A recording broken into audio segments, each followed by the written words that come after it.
Good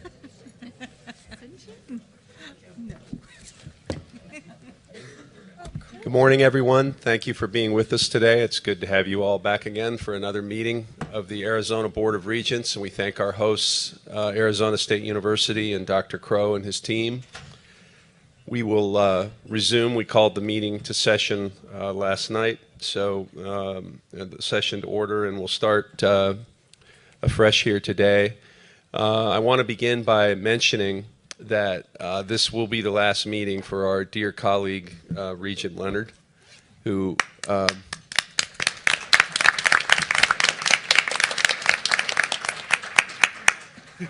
whose presence on this board has always added grace and insight and warmth and collegiality and intelligence and all kinds of good things and no bad things of any kind. And so I really want to honor her here today, as we will at other events this meeting. And Luann, we just want to tell you we appreciate you very much. You are a fine human being, and you have meant a great deal to higher education in Arizona and to our state. And we know you've been through a very tough time here lately as well, and our hearts have been with you throughout that.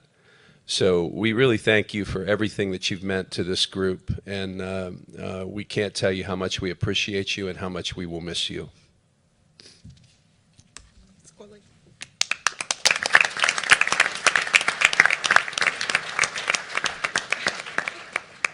We will also be recognizing at the April meeting Regent Killian, who couldn't be with us here at this meeting, and he has yet to have been given his send-off that he merits and deserves, and so we will be taking that up in a couple of months. And with that, Regent Shupman, since you seem not to be paying attention, I'm paying complete could you please? Chair, I'm focused. Yeah. Could you please lead us in the Pledge of Allegiance as General Shupman? I pledge allegiance to the flag of the United States of America and to the republic for which it stands, one nation, under God, indivisible, with liberty and justice for all. Thank you, General. And I know you were paying attention, of course. Okay, our first order of business today is our report from our esteemed President, Eileen Klein. President Klein, you have the floor.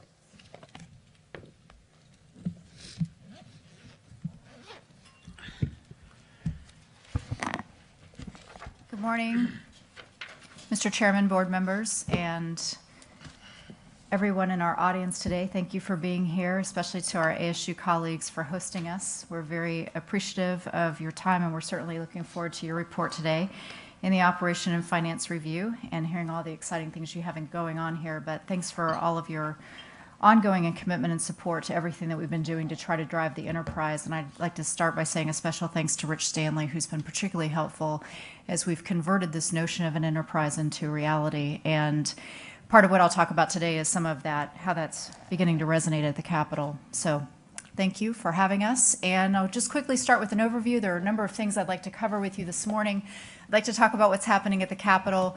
We have an economic impact report that we're releasing today that helps people understand the great impact that we contribute economically to our state. We're going to kick off tuition setting with this meeting and one of the reports that we'll reveal here today. And I'll talk a little bit about this bigger community effort around increasing educational attainment in Arizona and wrap up by talking a little bit more about what the focus of this month's board meeting is. So in terms of update from the Capitol, we have been off to a vigorous start this year. Our work really started in earnest last fall when the board adopted a new strategic plan, and we adopted new metrics, and along with it, a legislative agenda that's intended to help drive success for the enterprise. We all know today that our state is, we'll call it one of many investors. State's really a limited partner at this point, but the partnership we do receive from the state and the dollar amount that's committed to the state still is a very significant sum. It's still more than $650 million in our base, and those dollars remain incredibly important. It's equally important that we continue to increase the state's commitment. And I was very delighted to hear the governor call out our universities so prominently in the State of the State address. So the legislative session begins the second week in January. Governor Ducey prominently featured the universities and our university leaders by name. They were given places of prominence on the House floor, and it was very clear that our universities have taken on a regard that I think is appropriate in this state. I think for the past several years it's been somewhat questionable, the extent to which people necessarily value the universities, and I definitely see a turning point with all of that. With that, 5 days later, the governor released his budget, and while certainly the dollar amount of $8 million that was committed in the budget is not what we had hoped to see in the budget, I do think it's significant that the governor first dedicated new ongoing dollars. If you looked overall at the governor's budget priorities, as we talked about yesterday in legislative affairs, it's a relatively flat budget. There were very few spending priorities. We should be pleased that the universities were among those despite the limited dollar amount that was committed.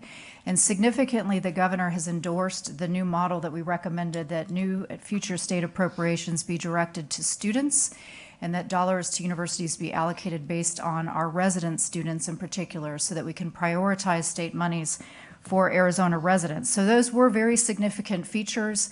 Having said that, we have been spending a lot of time working with our community leaders to try to increase as much as possible the final recommendation that comes from the legislature for the governor's signature in the final budget. We're particularly interested in recouping the $24 million that was cut above and beyond what had been anticipated last year. And so while we aren't really making any play to see recovery and restoration, knowing that it will be quite a long time before we see the type of dollars funded from the state that we saw before the downturn, it's really important that we gain as much ground as possible in terms of additional dollars coming into the state.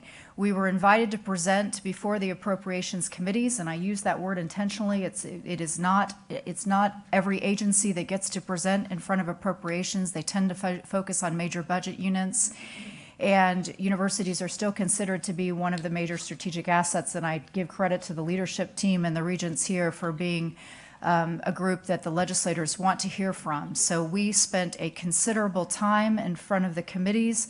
We probably testified for at least 2 hours in each chamber, which is a lot of time in that setting in particular. And it was very well received. The format is that I talk about the enterprise as a whole, our accomplishments, our objectives, our agenda, and then each of the presidents speaks to the impact of the budget on their particular institution and highlights success for those institutions. That has proven to be a very effective format for us, and what is encouraging is that we are spending less time now describing what we mean by enterprise or having to re-explain how we operate, because we've spent so much time over the past couple of years, and that the entire philosophy plus organizational redesign that we've been putting into place in better delineating between the board's governance structure and the management structure with the universities, I think, is becoming better appreciated by legislators. So it was a very thoughtful conversation. It was, however, quite spirited. There were a number of debates around funding and how much funding should be put in, and as usual, the perennial conversation around tuition and the challenges around tuition. And so if there were I think, though, by the time we left, that people really had come to appreciate what the significance of the state dollars mean for the universities. We heard from even some of the individuals who'd be most reluctant to spend on universities a commitment to begin redirecting dollars, reinvesting in our state university system, which is encouraging. Although I will be the first to say I think it will be many years before we're seeing large dollars put back behind us. We'll talk more when Regent Schumann gives his legislative report, and we had a good overview on some of the factors that play into that. But overall, it's encouraging to at least see widespread support for wanting to spend on universities instead of cut universities. At the same time, it has been helpful to have some other reports come out, and I know we all felt a little bad for that Oregon State player last week with the curtain of distraction open and Michael Phelps was in his gold Speedo. And so I think we've started to pull back a little bit of the curtain of distraction around our funding, although we could probably use a Michael Phelps, I think, at the Capitol on some days. But one of the things that's been helpful is the national report came out from Grapevine. I don't know if you saw it, but it showed that kind of no dispute about it. Arizona is among the lowest states overall in terms of per capita investment for higher education. That data coming out now is beginning to help educate the public, and I think is beginning to turn the tide. So what we need going forward is not just for us to know it and to say it and for legislators to appreciate it, but we need every person who's committed to the universities to be raising awareness with legislators, to ask legislators to prioritize our budget, and to ask them to commit every possible dollar to universities in the coming weeks before this budget closes out. I think we have a good opportunity to increase the dollar amount above the $8 million, but it's going to come down to the support of our community. So on social media, we're starting to use the hashtag Fund Arizona Students or Stand for Higher Education, and we're just asking for everybody right now to be very focused on making sure that we go from recommendation to an actual appropriated item this year, and that we begin to turn the tide on our funding. Other significant events, before I leave the budget update, which has been the just near exclusive focus of ours for the past several weeks, I want to say a special thanks to our students. Like last year, we had a group of students who accompanied us to the budget hearings, and in the Senate, public testimony was allowed, and so our students were interspersed with other community individuals who spoke up. But in the House, there was not a set aside for public testimony, but the House Appropriations Chairman, Justin Olson, still invited our students to come up and speak. Arizona State University students were definitely the majority of the students who were down there, but I think did a good job of representing all of our students statewide. They spoke very passionately about the funding model, about the appropriations request. They clearly are very connected to each of the university's academic, business, and strategic plans, the enterprise plan, and the funding model. And importantly, they gave a lot of passionate personal testimony about affordability, and we had a number of students speak to the challenges that not just that they had, but the heartbreak that they felt when they saw a number of their friends who were academically gifted but could not afford to continue in college. So their testimony was very compelling. I thank the Appropriations Chairman for allowing them to speak in both chambers, but I really appreciate them taking time from their classes, and to all of you faculty members who have allowed them some flexibility so they could be there. In other news in the Capitol, we have entered into 2 major data sharing agreements. These are some longstanding agreements that we've had, but it's somewhat in jeopardy. So I'm pleased to tell you that both the Department of Education and the Department of Economic Security, through the work of Dan Anderson and Jennifer Pollack in our office, have executed new long-term data sharing agreements. It's really important because the access to data that we get from student information about student performance in our high schools, plus the wages of graduates information we get from unemployment insurance rolls at the Department of Economic Security, give us this continuum to understand not just how well our students are doing in getting prepared, but whether they're going to college, but how well they're doing after they leave college. So I thank both our Superintendent of Public Instruction, who's also a Regent, Diane Douglas, and Director Tim Jeffries for helping us secure those agreements. We also had to secure the partnership of a national data clearinghouse, and I'm pleased because it's a time where people are beginning to question with student privacy and all of the data breaches that are occurring in the private sector and public sector.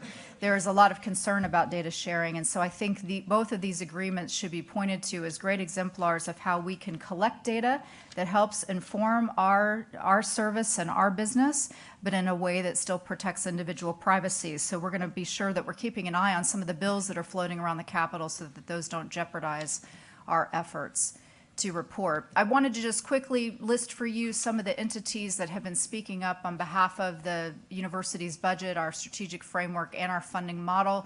Every business leadership group, major business leadership group in the state stands behind what we're trying to do. We listed the universities because the alums, the students, the faculty independently have been speaking up, and I thank the leaders of all of those entities and the individuals who've spoken up to contact the governor and the legislature. Having business support is really key, and I think that's one of the reasons that we're getting some traction, because business leaders are understanding this case around the need to raise educational attainment, and they understand this figure very well. We have just released a report. It's really a summary for the first time that measures across the 3 universities on a comparative basis what the impact is. This is an effort to show what the collective spend of our universities from our $4.5 billion budget, our employee salaries, our student dollars in the community, and our research dollars do to add to the Arizona economy statewide. Our impact is $11 billion. This is about as direct of an estimate as we can get. We do not use all of the multiplier examples. This does not include other information, but this is also an important figure because for the first time, not only have we measured comparatively across the universities to estimate this impact, but it is a different mix of dollars than we've had in the past. So if you think about how our revenue model has changed, this is not merely taking a $4.5 billion budget and trying to figure out some multiplier effect of government money transitioning through our economy.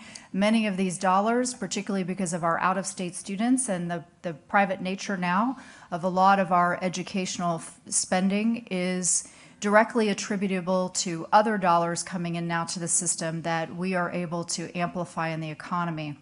So it is a different mix, but I think the first time we've really been able to draw a straight line for the public so they understand the immediate return on the $4.5 billion budget.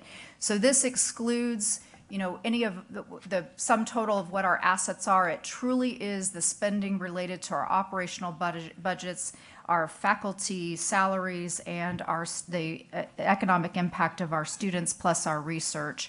So we can talk a little bit more about that. I know there will be some attention to this, but this will be particularly helpful for us as we try to articulate the case and have people understand what a very significant return our universities provide to the community. In Southern Arizona, with General Shootman's leadership, he's been working with the University of Arizona and Dr. Hart's team to produce a set of economic indicators that measures more at the local level a lot of the impacts of having a university in each of the regions around our state. So again, this does not begin to include or draw in all of those factors. It really is just the impact related to our immediate budgets, which is significant and again speaks to why universities are worthy of additional investment from the state. This month, we're going to start our tuition setting process, and it does take a couple of months for us to wind through this. Today, we're going to hear the outcomes of our affordability report. Traditionally in February, we've produced for you a report on our financial aid system. The report goes far beyond that this year to really understand how we make our university offerings affordable. We are still working very hard to connect people to the fact that the average cost of delivering an undergraduate education in the state is around $15,500 on average. The state funds about 34% of that. The average tuition charged to a family member or to a student is about $6,500. So you can see we have a very significant gap. And today our state, our resident students really our universities are operating at a loss on a per student basis for our resident students. So we are going to go through a lot of the facts about what helps us balance our books and at the same time keeps tuition affordable so that we can have that average tuition rate of about $6,500. That starts today with a report the board will hear. We will then go through this tuition setting process that we've used for the past couple of years that has been intended to enhance both the transparency of our tuition setting plus the analysis and rigor that's put into the tuition setting process. We have a public announcement that comes out with what the proposed rates are by the presidents. That's for all tuition and fees. That will happen in March. About 10 to 12 days later, we're going to have a tuition hearing. That's where the regents go through university by university, every single program, every tuition charge, every single fee, and do that evaluation. We'll also have an analysis of the cost of living factors for housing and meal plans. So it's really an all-in analysis, not just of what the proposed rates are, but really what would be the value added to students by increasing any of the rates if rates are proposed to be increased. Remember that the regents really only have to vote if they're going to be increasing rates. But we will go through all of that in our workshop, and then we'll have our series of public hearings around the state, and then we will wind up at our April board meeting, setting the tuition rates for the next year. So I just wanted to go through that. This is similar to the process that we had used last year. There's been a lot of discussion off and on about whether we should change the time of year that we set tuition. There is no ideal time of year to set tuition, so we're going to stick with this calendar for this year and use spring as our tuition setting time frame for the foreseeable future. Also, we have been working on a side project for advancing educational attainment. If you recall, in the Regents strategic plan last fall, the Regents stepped out and suggested that the state should have an educational attainment goal beyond our goal of increasing bachelor's degree production to 225,000 by 2025. We know that Arizona lags the nation when it comes to educational attainment. This is a particular concern if we want to make sure that the individuals who live here have great job opportunities and lifetime opportunities. It's also a concern if we're trying to grow the economy, grow jobs, and attract new employers. So we've done some analysis to show, as you can see on the screen, why we need to increase attainment. So apart from reaching really a peak in baby boomer retirements around 2020 and needing to replace that highly educated workforce, the fact that our K-12 pipeline remains relatively flat in terms of the number of individuals prepared to go on to post-secondary and who do go on to post-secondary.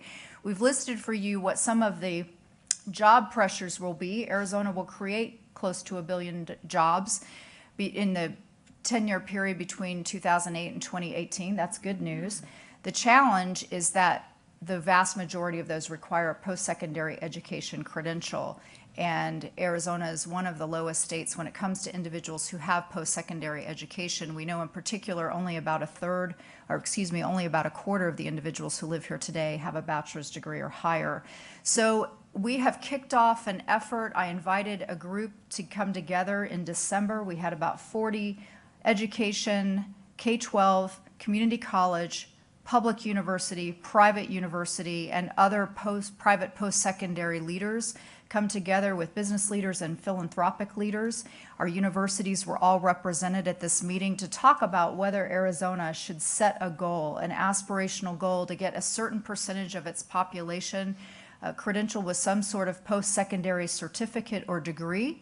There was overwhelming support for this. This has been a conversation going on in a number of circles throughout the state, but for the first time, we convened a group and they were very committed to it. I thank Dr. Crow for raising public awareness around the need to have the state set an attainment goal. But rather than waiting for our political leaders to decide to set a goal for us, we felt like it would be equally powerful if all of these leaders came together and attested to the need for it. So we are now going to spend the month of February figuring out not just what a relevant goal should be. The group initially proposed that 55% of the individuals in the state within the next 10 to 20 years should have some sort of post-secondary education credential. But we now really need to think about the strategies about how that's going to work, which is going to involve a lot more coordination at K-12, between K-12 and post-secondary, and certainly between community colleges and universities. I think we have some pretty terrific opportunities, and a lot of it will come down to raising public awareness, making sure that young people in the state get on track early so that they can pursue a path and get the education they need for whatever career ambition they might have. That may include us, it may not. But importantly, we also need to make sure that we are helping our K-12 partners get students access to the coursework and to the instructional leaders they need so that they can get qualified and get all of the preparedness, all of the educational background that they're really going to need to be able to pursue those post-secondary opportunities. So the group has been receiving a lot of attention. We did another interview this morning just because the word has gotten out. We're not ready to announce anything publicly yet, but the point is just to let everybody know that we are very focused on this. It also, I should say, isn't just going to be for K-12 students. We all know there's a large segment of our workforce that's adults who have some college, but maybe not a certificate or a degree. And we see a great opportunity to make sure that we're getting those individuals the credentials they need to be successful in the workforce. So that's some of our work on the side. Finally, just talk a little bit more about the board meeting for everybody so they can get some context to this board meeting. We're going to hear from ASU, their update on the operations and financial reviews. This is an interim year, and we are doing a bit of a revamp on our OFRs, which are that's one of the board's primary means of exercising oversight as fiduciaries and getting some visibility into all the plans, whether they're the academic plans, the business plans, or the strategic plans of each of the universities. And then we'll start a whole new round of operations and finance reviews up in September in Flagstaff with NAU on this new cycle. But today, ASU is going to give an interim report to us. We're going to have the financial aid report and study session that I talked a little bit about before that really examines our affordability. We're going to have a report on our health benefits feasibility study. We heard a little bit about this yesterday in Business and Finance, and making the actuarial case for why we want to pursue greater flexibility in our health benefits reform and the significant amount of money that we would save. The amount of money is equivalent to about the tuition and fees for 3,800 students. So we want to do what we can to increase flexibility and redeploy those dollars elsewhere. And finally, and importantly, we're going to be ratifying a tribal consultation policy that Regent Leonard and Nancy Trivency in our office have worked to execute. It is really to set a guiding framework for how we can work with our Native American tribes and nations in Arizona for research and increasing a lot of the coordination and cooperation so we can enter into research agreements, and also a more formal working arrangement when we want to be have direct relationships between our universities and the tribes. And with that, wanted to share one of our favorite photos of Regent Leonard. Say thanks to Regent Hyler for paying tribute, but this is one of our absolute favorite photos, and just add my thanks and appreciation for her. We look forward to celebrating you more tomorrow, Regent Leonard, but we just say thanks for all of your service and for what you've meant to all of us, including our mascots. Thanks, Mr. Chairman, and I'll take any questions you might have. Thank you, President Klein. Regent Patterson. Thank you for the report. First, I'd like to say it's great to see all the ASU deans and top brass here. It looks like the platform party, right? That's what graduation looks like. I almost didn't recognize you guys without your robes. I think the hats shouldn't be optional. Should we require that? I think that you should wear the hats. But Eileen, great job. Fantastic. For those of you in the audience, sometimes the legislature's like, going to Mexico on vacation. I mean, it seems totally foreign when you get there, and don't drink the water. But you guys need to see the clip of Eileen in the legislature on Tuesday the 26th. I mean, if you had ever had any doubt that you have an advocate in the Regents, I mean, that was a very, very difficult time, and she handled it extremely well, and really, there was several moments that are you can't handle the truth moments, and it was just really, really well done. And what made it impressive was two things. One was President Klein's forcefulness as an advocate on behalf of these institutions, but two is that she had the numbers and they didn't, and the numbers were wrong. And in the past, without the preparation that said, hey, the JLBC, that doesn't sound right, and let us look at it because it's actually wrong. And that was quick, and that's because she's had the discipline to put a team together that knows the numbers, gets into the numbers, has the details, and a lot of these numbers it's not just a matter of homework, it's a matter of research, of really figuring out what these institutions do, how they work, what they do with it. The work that's gone into the Healthcare Trust Fund is a great example. We know anecdotally that we subsidize the state, but she's got numbers behind that now. So I think that was important. And I think the key takeaway from that is that by the next day, JLBC had a different presentation. So that shows they were corrected, it was fixed, and it was done. And so I thought that was very, very impressive. Economic development, I've been trying to make the economic development case to my fellow conservative friends down there, and I've always argued military spending is a great example that if you want to look at the A-10 program in Fort Huachuca, you can also look at OSIRIS-REx, you can look at things like that have the exact same economics as military spending. My Republican colleagues support military spending, and they understand the value of, Fort Huachuca or whatever, and so I think we can make that argument. I think you've made an argument with the $11 billion that's important. It quantifies a number. I have a request. I would like to see that in in units of magnitude of Super Bowls. I think that's a Super Bowl every 6 days, right? I mean, you know, we can get Ted Ferris here, or we can get John Arnold to fix that, but take the projected spring training value, take the Super Bowl value, take whatever value you have and divide it into $11 billion and see how many units you get. And I think you do get a Super Bowl a week, and it's maybe a Super Bowl a day.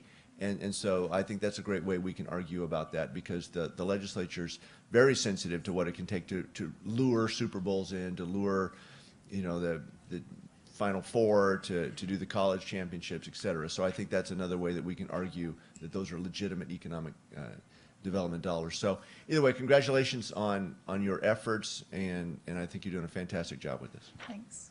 So Regent Patterson, do I understand you to be saying that deep down in places you don't talk about at parties, you want Eileen on that wall? Absolutely. Yes, but you were both there. I think Regent Shupman should probably be the one to give that speech, since he's the one who's actually been on the wall. But Yeah, that's true. okay, anything else for President Klein? Regent Ridenour. Thank you, Mr. Chairman. Can we hear? I was intrigued, last evening we heard that certain states have set goals. In Texas, 60%, Colorado, Utah. And I think it's critical that we do that. And you mentioned that we're trying to work on studies in February. How do you get everybody together on the same page on this? And is there a timeline when we might be announcing the end of the studies and what we think is an achievable goal? Right, Mr. Chairman, Regent Ridenour, the group preliminarily targeted about 55%, that 55% of Arizonans would have some certificate or degree beyond high school. And that's our working number. We don't want to spend a lot of time on this. Most states have picked between 55 and 60%. We just really want the group to buy in, to say that they think that that's reasonable and something that could be attainable. The art, of course, is in trying to figure out how long it'll take you to get there if you do set this goal, and what really counts. I think there's real consensus among the groups that everybody understands degrees, whether it's an AA degree or a bachelor's degree or above. The question is around certificates and what types of certificates should really be counted so we have a valid number. But we think we can get a lot of this work done and come out with something this spring. About 30 states already have done this. Most of them have been an executive-led action, and they've picked a number, but we're trying to create this as from the bottom up. And so we're working with our university economists and with Dan Anderson in our office to go through some of that rigor right now. Regent Myers. Yep. President Klein, I would just ask, do you have a sense when this is done that the executive will accept this and make it his own? Well, Mr. Chairman and Regent Myers, we certainly hope so. Our initial conversations when we previewed our strategic plan with Governor Ducey were encouraging. He definitely believes in goal setting as a means to help encourage outcomes. So, but he stopped short of saying whether he would endorse this, but his team has been aware of this work the whole time, and certainly we'd love it if he decided to endorse it. But I think it's equally powerful just to have consensus, because the real work of making this happen is going to be in increasing this connectivity so that students in K-12 in particular have access to, you know, all of the programming they need. And we think there's some of the real upside to this project is increasing the connectivity, because this is a very decentralized state. So even if one person at the top said they wanted something to happen, it still takes a lot of coordination and collaboration among all of these entities. We have something like 700 local education entities alone. So coordinating them plus higher education plus the private sector is a lot. So you still need to have this kind of working group effort, but we certainly hope to win his and other leaders' support when we're done. Anything else? Regent Krishna. Thank you, Mr. Chairman. Eileen, you touched on several things. I appreciate what you've done so far, but one of the things we need to state is the presidents of all the three universities have to be commended for what they've done with the limited resources, financial resources the state has given them. And it's proven that the ASU is doing extremely well, so is UA and NAU. We need to let the people on the Hill know that in spite of them cutting, we're surviving. But how long can we survive is an issue. We need to improve the quantity of students coming in by educating them, but we can't do it with the amount of money that we're getting from the state. That's all I have. Thank you. comments on. Thank you, Mr. Chair. Regent Leonard. Okay, thank you, Eileen, for the report. I know that this is not a new idea, but you talk about the issue or the problem of how the legislators and the state, the people in the state, don't really see the value of education. And I think it would be a good idea to partner with K through 12 community colleges and the universities to do some public type of media outreach, helping to stress that point about the value of education and what it means for Arizona. I don't see a lot of that. I just see bits and pieces, but something joint I would like to see. I think Yeah. that may help. Yeah, Mr. Chairman, Regent Leonard, you'll be pleased to know that Expect More Arizona just launched a series of performance indicators for the state. They worked closely with us to include our goals among them, and, number of students going to college. A lot of their work has been informed by the data that we're doing at the Regents, and they are now doing a public outreach effort that includes higher education. So they've established themselves well in the K-12 space as an auxiliary partner to K-12. They're now doing more outreach with a lot of our messaging. They've invited the presidents and me to provide a message around the importance of supporting higher education at the legislature. So I think we're starting to see that. In the legislative arena, it's hard to get a unified approach on one solid proposal for funding, simply because of how the budgeting process works. But I do see more focus on education generally right now, and an interest in not seeing higher education left behind. So we'll continue to augment those efforts and see if we can create a more unified approach, but the legislative arena is hard because of the nature of how budgeting works. But to be clear, I think you're starting to see, particularly for us, as I said in the beginning, there's a greater appreciation for the connection between the universities and the economy, the connection between us and the fact that we educate the majority of individuals in this state now who have a bachelor's degree or higher. We're not importing them anymore. We're growing them, and largely out of this system. So I think, and the fact that we've given them the numbers to show that we have a net operating loss for resident students, all of those things are compelling. But right now, it's a matter of getting the votes. And we absolutely just have to take all of that goodwill that we're generating and turn it into votes. That's where we're at. Thank you, President Klein. I just want to say from my part, I really like the proposed funding model that we developed at the governor's direction for a lot of reasons, but one reason to like it is that it does track with the constitutional language and the public obligation conveyed therein for our state. And so, it's a sound way, therefore, to approach the state about its continuing evolving relationship with its higher education enterprise. And the one thing I would add is I think it was, in fact, inevitable that we would see what I call the focus on the denominator. We have proposed a numerator, i.e. we would like you to move toward supporting 1/2 the cost of actual attendance of in-state resident students. It was inevitable that the legislature would then say, well, okay, 1/2 of what? What is the denominator? Thus the focus there, I think, on cost structures and cost elements and cost drivers and so forth. So I just want everyone to be aware that that's the path we have embarked on, and I think we're all prepared for that, and I think we have a pretty proud story to tell in terms of the efficiency levels that we have already been trying to elevate and bring forth from this system. But I do believe that that is embedded permanently in the conversation if this is to be our funding model, and I think we all have to be prepared to have the conversation on that level and on an ongoing basis. Because that too, I think, is built in to the model as we've proposed it.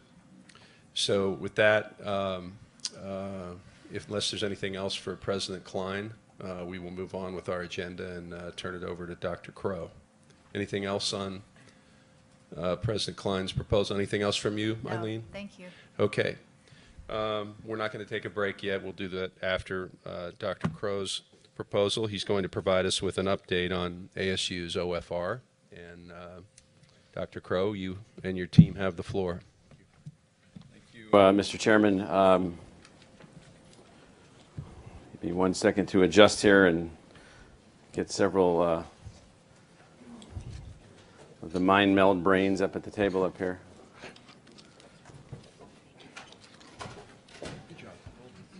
So, Regents, let me first thank you for the opportunity to give you an update on the implementation of our strategic enterprise plan. This is not the complete conceptualization of the plan, but as President Klein suggested, it's the update, the sort of mid-2-year update. Let me remind Regents, though, that we are in the 5th year of this process, where under former Regent Mariucci, we put together a fantastic new way to advance the conceptualization of our overall academic enterprise, and we have been driving in this modality for some time. By the way, anyone that opened the book before I started has been contaminated by a small biotoxin. But the good thing about the toxin is that it makes you feel happy all day. It will make you agree to everything I'm about to say. And so, Dean of Science, Farhan, where are you? Did you get that thing calibrated correctly? Perfectly. And so, so before starting, I wanted to, I as president of the university, I'm your general manager. I'm the manager on the field. Here are some of the assistant general managers, but the true drivers, the coaches on the ground making the university work day in and day out are our deans, who, as was suggested, from, as Regent Patterson suggested, from our graduation events and so forth. So we have nearly all of the university deans, if you could raise your hands, please, are here. And these are the academic leaders, all faculty members, all academics, all coming from their fields of study, who drive the university forward in each of our manifestations. And so we can't talk about where we are in our strategic enterprise plan without you seeing that there's the general manager and the assistant general managers moving the team forward, and then there's the coaches actually on the field, and that's our deans. I'm going to pick, and they don't know I'm going to do this, I'm going to pick on 3 of them. And so one of them, Mary Kerner, if you could stand up, please. So Dean Kerner is the dean of the Mary Lou Fulton Teachers College, and she has been the frontline coach who has delivered for us a complete reconceptualization of what we think of as education. We dismantled the historic and central core College of Education, reconstructed the new Mary Lou Fulton Teachers College. We did that in a way which required us to make adjustments to about 45 different faculty members and their assignments. That's no small feat.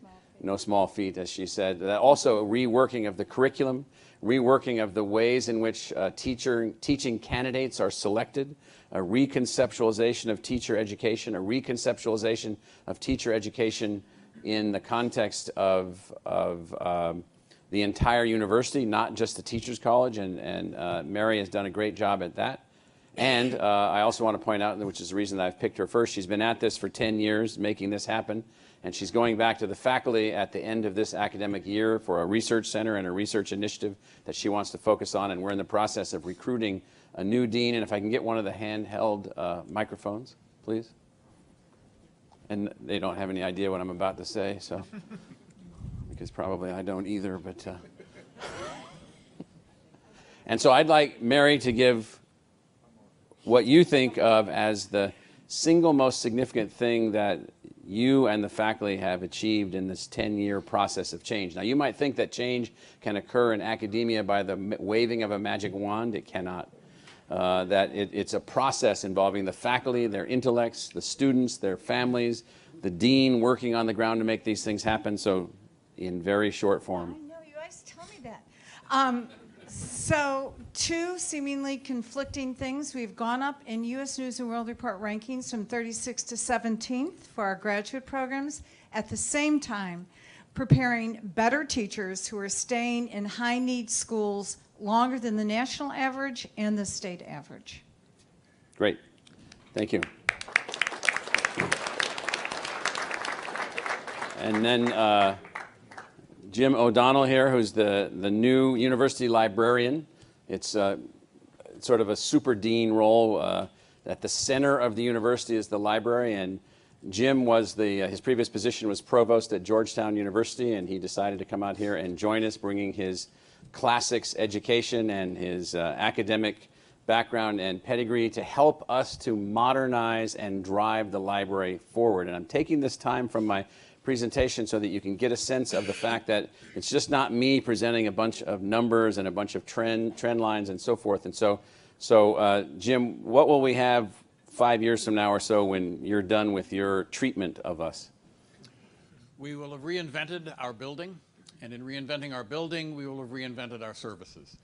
One of my mantras is that all of our students today, even the 10,000 who will enter our main building across the way today, all of them are really online students, and we need to deliver to them the resources they need wherever they are, 24/7 by 365.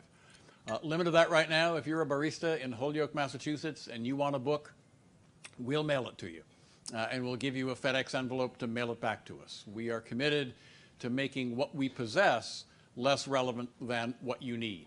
And if you need it, we'll find a way to get it to you somehow or another. Thank you. And then our most recently appointed dean, Libby Wentz, who's the dean of social sciences. She's like, oh my God.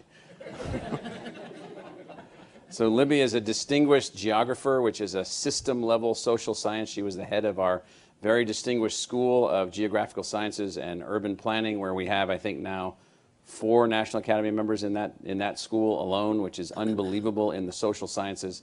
And so we've taken one of our most distinguished academics leading one of our most distinguished units, and she's been moved up to this space that you hear so much negative rhetoric about the social sciences in the world today. I'm like, it's really, really strange, because if we don't figure out those complexities as we figured out the simple complexities of the physical sciences, then we've got many, many hard roads ahead of us. And so, Libby, what are you going to try to do in the next 3 years as the dean in very short order?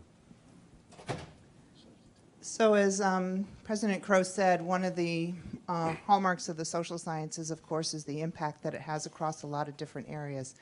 And I can see that evidence in the natural sciences, where they're starting to recognize the Anthropocene, and of course that's the role of humans in the physical environment. The digital humanities, which is using a lot of the social science methods. And I think that the social sciences are not only partners across the university in health and in the natural sciences in a lot of areas, and I think we have a significant role to make across those areas. Thank you. So I just wanted Regents to get a sense, before I give you this update about the team on the field, the leaders of the institution, and these deans all coming from their own individual academic disciplines, the general manager, myself, and the assistant general managers who are worrying about, for you, the representatives of the owners, the people, the management of the enterprise, and then the leadership of the enterprise. It's not about me. I am your selected, designated, until relieved general manager. And, you know, we're doing better than the Sun, so don't fire me yet. Because I know how this goes. And so, so strategic enterprise plan framework for us. I'm going to fly through these slides. You've got your copies. I'm really going to tell you what these slides are about. So we're making substantial progress towards our goals. We have taken on unbelievable goals for 2025. The lack of public investment, or the uncertainty about public investment, it doesn't mean we won't be able to achieve our goals. It means the following. It'll be more challenging, more difficult, and we won't achieve the level of goals that we could achieve with additional investment. That's really the way to look at this. That's really the way that I think that we should be articulating our investment needs to the state. We're an underachieving state in terms of educational outcomes and educational achievement. We should actually be investing more to try to make up lost ground, and I'll sort of explain a little bit about that. This is about our enterprise strategy and as it's emerging. Our charter, you're very familiar with. I won't walk you through that other than to say that it is the guiding North Star for us. It is the aspiration which we hold ourselves accountable for. It is our reason for existence. We stated this last time, our responsibility and the public trust. We hold a public trust. We are a public trust. We are committing to the people, and you all are the representatives of the people.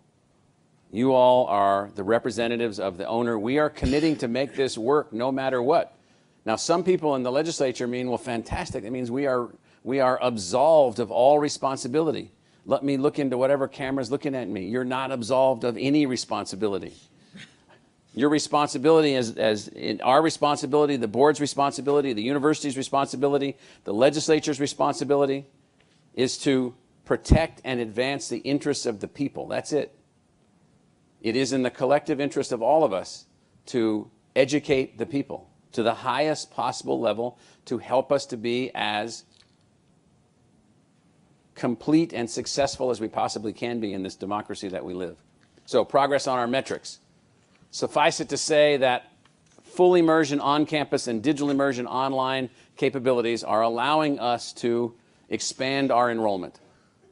You have asked us to be a bigger and better and bigger and higher quality institution all at the same time. Yes, we will make that work. Our coaches are making that work at the school level, at the college level. You've asked us to improve freshman retention. We have dramatically improved freshman retention. It's up, it's down, but the curve line plotted in the middle, you can see the slope of the line. This is unbelievable achievement. We will not be satisfied until that number's 90% freshman retention. 90% freshman retention regardless of family income, regardless of family background, regardless of whether or not you're an A student or a B student coming in. Our A students have retention off the charts. Off the charts. I'll show you that in a second. Our B students coming in, they're qualified to be at a university. They're qualified to be at a university. It's a little bit harder for them. Doesn't mean they're not ready. Doesn't mean they're not capable. So we're committed to this as you have asked us to be, and we're committed to it. Graduation rates. Let me just point this out. So you know we're a part of an 11 University Innovation Alliance. These are their 4-year graduation rates. Georgia State, Oregon State, Kansas, Iowa State. Those are all schools that admit A and B students. Our graduation rate is hovering at 50, going up to 51% 4-year students. Purdue, 51%, about where we are. UC Riverside, which admits only A students, 53%. UT Austin, 57, almost 58%. They admit only A students. Ohio State, 58.5%. They admit only A students. We're going to pass all of them. We're going to pass all of them. You can see the progress that we're making. You can see where we're headed. Now, here's a way to sort of divide this. This is an important chart. All these letters, A, B, C through J, those are our University Innovation partners without their names attached. Those are their 4-year graduation rates. You can see how they vary. We've put a couple of lines on here. Right up here is the University of California system average, 59.3% 4-year graduation rate. They admit only A students. Cal State system average, 17.8% 4-year graduation rate. They admit only B students. Your 3 universities in Arizona admit A and B students. We've taken on the challenge. Back here on this particular slide, at ASU, students with a 3.75 high school grade point, which is slightly below the average grade point for an incoming freshman at the University of California, and well below the incoming average grade point at Berkeley, UC San Diego, or UCLA, we have, if you look at that, an almost 70% 4-year graduation rate for those students. That is an unbelievable achievement. And it's indicative of the range of achievements and the way that the institution is working. So one of the things that we're trying to work out is, as this incoming high school grade point, that's all of our freshmen, that's that particular high school grade point. Grade point, by the way, is the best predictor of college success, not test scores, not class rank, grade point. Grade point. These indicate to us, what we're trying to do is to drive that blue line up above all these other blue lines, up above that black line for the University of California system. You can see where we are. And then here, we're trying to get this all up as high as we can get it, because we've set unbelievable expectations for ourselves, and I want you to see how we're doing. We're doing very well. This is numbers of graduates and total degrees. This is the slope of our curve. Here are 4 other schools, very large schools. Ohio State, UT Austin, very large schools. This is where we are. You can just look at the slope differences. That's our assignment. Our assignment is significant, very significant. Numbers of graduates in high demand fields. Again, the slope, STEM, education, health professions. Let me break this down. You can see the slopes moving in the direction that this board has asked us to move, and that this state must have more movement in. Let me just pick a piece of that, engineering. So this is engineering, 03, 04, 05, 6, 7. This is when we began making changes. Changes take a while to come in. 68% freshman retention in 07. Here we began making changes in our overall enrollment and performance. We've got freshman retention almost to 90% here. That's the immersion students, the maroon and the gold. Blue is the online, green is the online. We have more than doubled the size of engineering. We haven't even begun to reap. These people haven't even graduated yet. And so this is an unbelievable transformation in engineering. Kyle Squires is here, the Vice Dean of Engineering, and the permanent Vice Dean and the interim Dean of Engineering, and he's been a school director in that particular program, and he and his colleagues in engineering have created this environment while dramatically improving research, while dramatically improving quality, while dramatically improving diversity. This is what you've asked us to do. These, by the way, are not projections. This is history. This has been achieved. Speeding things up, we are a new venture in terms of research. 1980 is when we started. We broke $450 million a year of funded research this year. That's a big achievement for us. But how do we compete against others? I've sent this around. We think this is really important. Total research expenditures, we exceed those schools. Non-medical research expenditures, we exceed those schools. Total research expenditures among institutions without medical schools, we exceed Carnegie Mellon, Princeton, Caltech. Total research expenditures in the humanities, that's who we exceed. In engineering, more than Harvard, more than Caltech, more than Princeton, more than Carnegie Mellon. Funding from NSF, more than Hopkins, more than Duke, more than Harvard. We're not worried about our quality. We're not worried about the quality of our faculty. We're not worried about our ability to compete. What we're worried about is how do we deal with 19,000 engineering students and beat these schools in research activity. It's not very easy. It's actually beyond belief. Most people, they'll look away when I say this, that are on the management team. They think we're crazy, but only partly crazy. Sort of crazy in a good way. Metric goals, this is what you've asked us to do. So we think that we're going to, let me back up a little bit. What you all have asked us to do is more challenging than anything we've done. Nothing that we have achieved up to this point is equal to our present assignment. Nothing. The scale of growth, the scale of enhancements of quality, the mechanisms, the means, the reduced public support, all of these things make what lies ahead more challenging than anything we have achieved up to this point. Even with everything that we have achieved, we are underachieving, and everything that we will achieve, we are underachieving relative to the need. The need is greater than what we can do. So we're going to have to find ways, even in this planning horizon, to do things that we haven't even been able to conceptualize yet, and you're going to see some of that. So we're giving you plans as we see the world now over the next 10 years, but who knows what we'll ultimately do to basically enhance our ability to make things happen.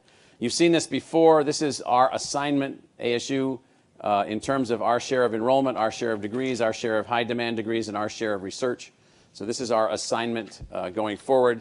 The maroon is the 2024-25 metric. We intend to hit those metrics. And some of these metrics are at the outer limits of stretch goals.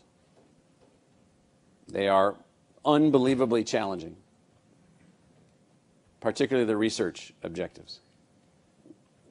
We are going to take every measure that we can to build alliances, partnerships, mechanisms, programs, and so forth to be able to achieve these things.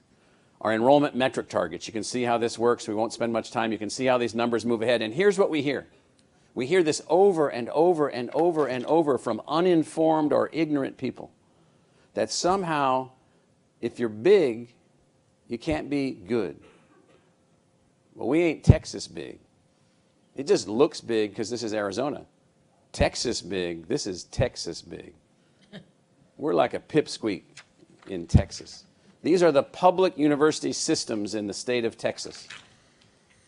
You can see that our blue, our Tempe campus, is about the size of the Austin campus, about the size of the College Station campus, that they have multiple campuses, as do we. They have multiple systems, multiple campuses, and we're not even close to the concept of big. No one questions the quality of the University of Texas. No one questions the quality of Texas A&M University. Fantastic world-class universities, as are we. We are not big. We have a comprehensive metropolitan research university mission in one of the most rapidly evolving, rapidly growing cities that exists in North America. Okay, that's our assignment. We take that assignment from you, but it's not big. Enrollment efforts, we can hit our enrollment targets if we can improve the pipeline, as President Klein has suggested, if we can continue to evolve our brand and our reputation, and if we can continue to build a financial model that works. That is what we charge, what we have for financial aid, all these other aspects of what we're doing. Our 2025 degree targets, this is the mix. This is how we'll hit those targets between immersions, undergraduates, online graduates. So that, by the way, is above 30,000 graduates per year, of which more than 25, almost 25,000 are immersion graduates a year.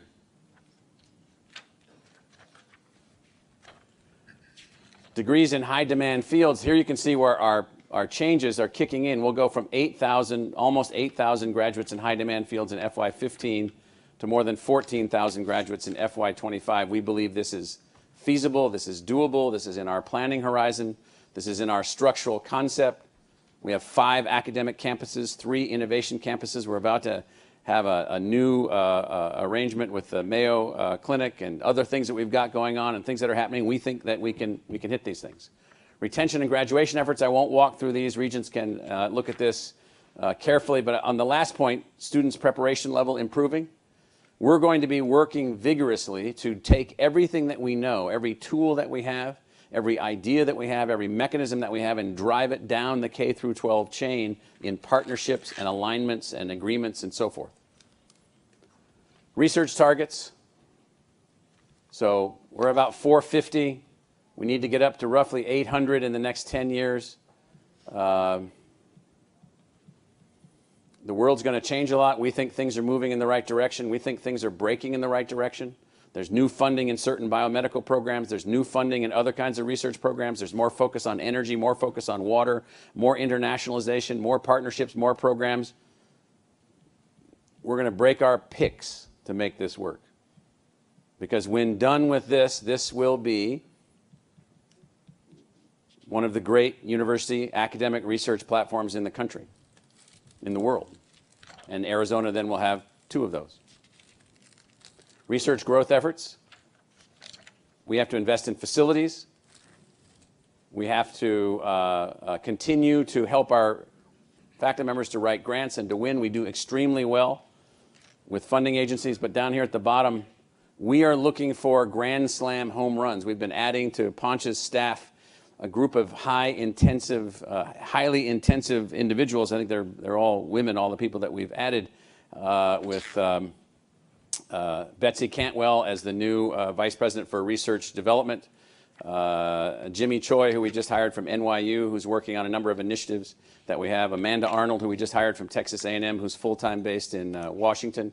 These are 3 women who have, among their other assignments, grand slam home run victories for ASU in this area of research and development. I mean, beyond anything of an individual center, and I think we've got a good shot at it. Our performance challenges, we are underperforming not only every other state in the change of our per capita GDP, but in particular Western states. Our underperformance is dramatic. It's so dramatic that there should be hurricane flags at every public decision-making body in this state. Every group, every chamber, every economic development group should be flying double warning full hurricane flags. They're not. They don't think there's a hurricane. I don't know what they think, but they don't think there's a hurricane. I've actually had people say, well, what does this data mean? Where'd you get this data? Well, I don't know. We just took the population and divided the economy by the population and look at how it's doing. It's like really hard. Long vision. Texas, so here's one of the things I've heard. This is really one of the weirdest things I've ever heard. So I hear people literally say to me, well, you know, this is so bad in Arizona because we have so many immigrants from Mexico. Okay, Texas has more immigrants from Mexico than we have people.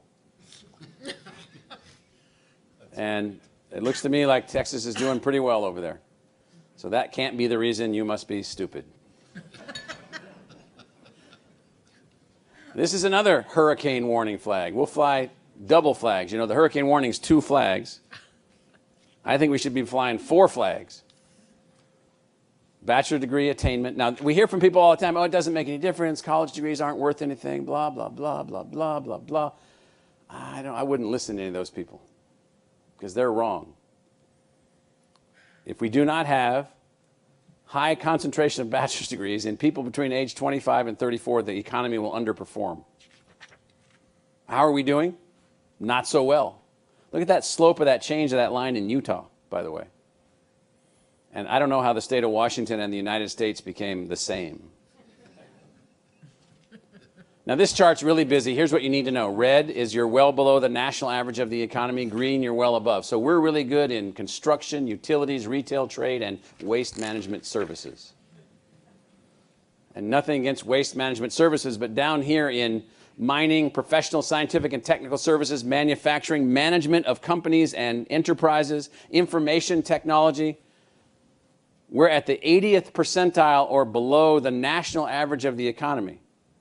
I'd put up a 3rd set of hurricane flags because it turns out these are the industries of the future. Again, more background for you in the chart about the fact that it turns out that if you have a bachelor's degree or above, it turns out you're not so dependent on the government in a welfare state concept. So as people in Arizona start talking about they don't want to spend as much on welfare state, I'm like, yeah.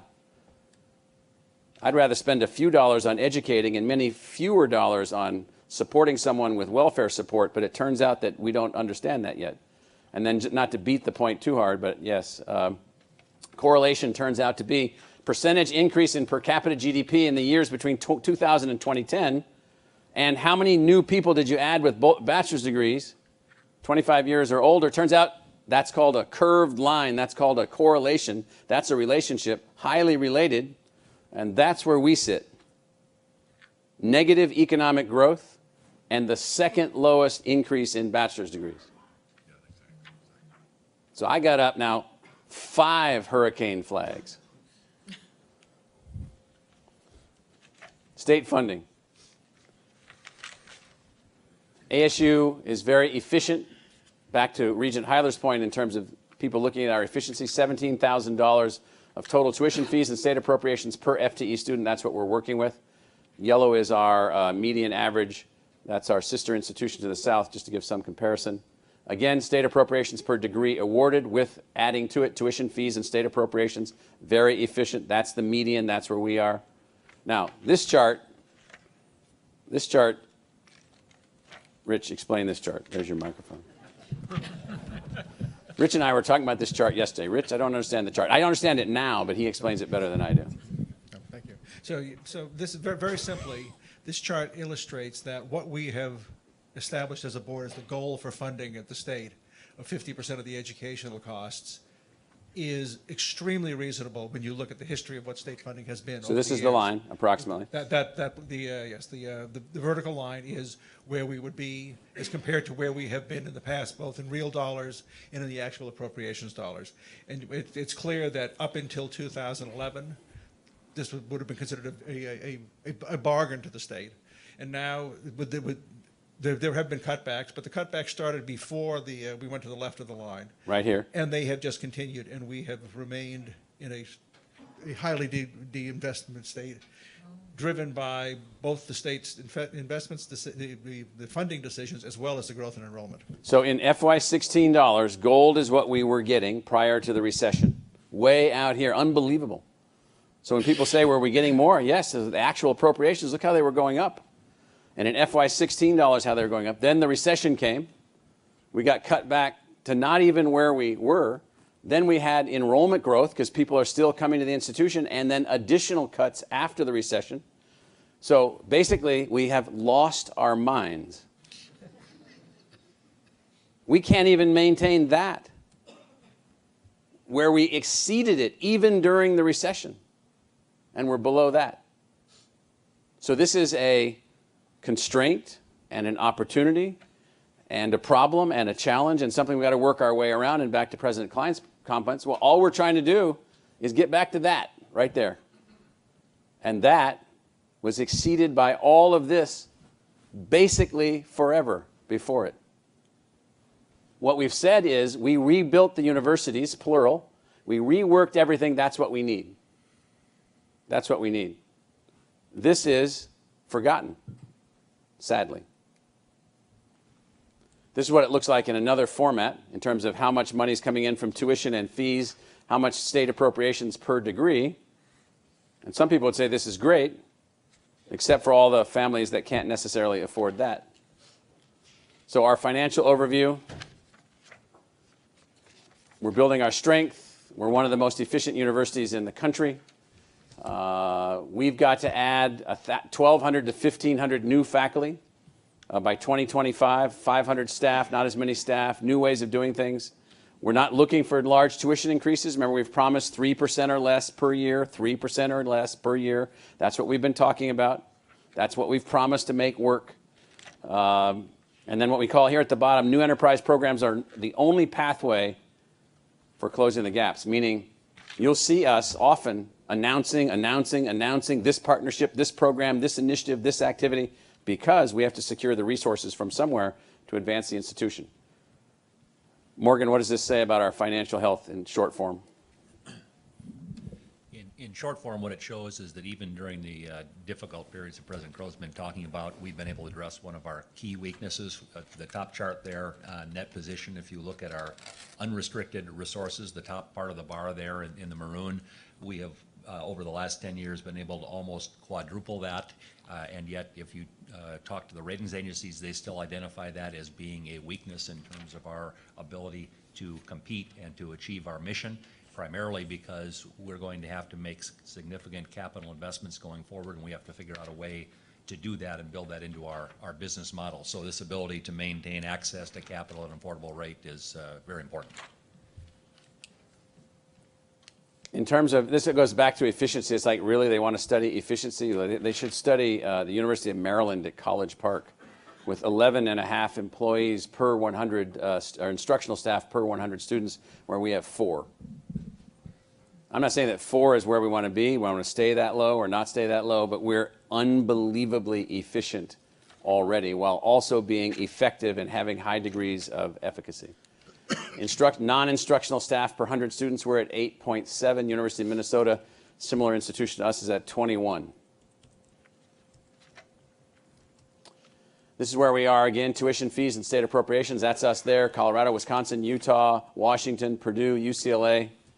Very effective, very efficient, likely to become even more so. Here's where we are again, very high public research universities without medical schools, all the way up to Rutgers, Purdue, Georgia Tech. You can see where we are. That's about where you would hope that we would be. So I think the board can operate under the assumption we'll continue to be there and moving in that direction. Now, financially, and these are updates from last February's presentation, ASU enterprise revenue sources, gross tuition and fees. Mostly what I'm after here is look at the changes in the red bar and the green bar and the gray bar at the top. So the gray bar at the top didn't even exist in 2008. 20% of 2.2 billion sounds like 440 million to me, just from online tuition. So the way that we're financing the institution going forward, you can look at that 40% number. 40% of 2.2 billion non-resident undergraduate tuition. 40% of 2.2 billion, you know what that is. It's unbelievable resources. That's $800 million a year coming from markets outside of Arizona to fund the institution in Arizona, while we're trying to get a stable, low cost investment for Arizona students to keep their particular costs low while we're driving down all these costs. Now, that's just gross tuition and fees. This is education and general revenue sources. This is not the entire university. This is the sources of revenue from all educational related activities plus the general fund. And you can see how we went from 47% reliance on the general fund. State appropriations in FY08 to FY25 will be at 14%, even for our educational activities. So if I'm a conservative politician, I'm not a politician. If I'm a conservative politician, I'm like, this worked out. This is pretty good. But it doesn't mean that it negates the state's responsibility to make an investment specifically for Arizona students.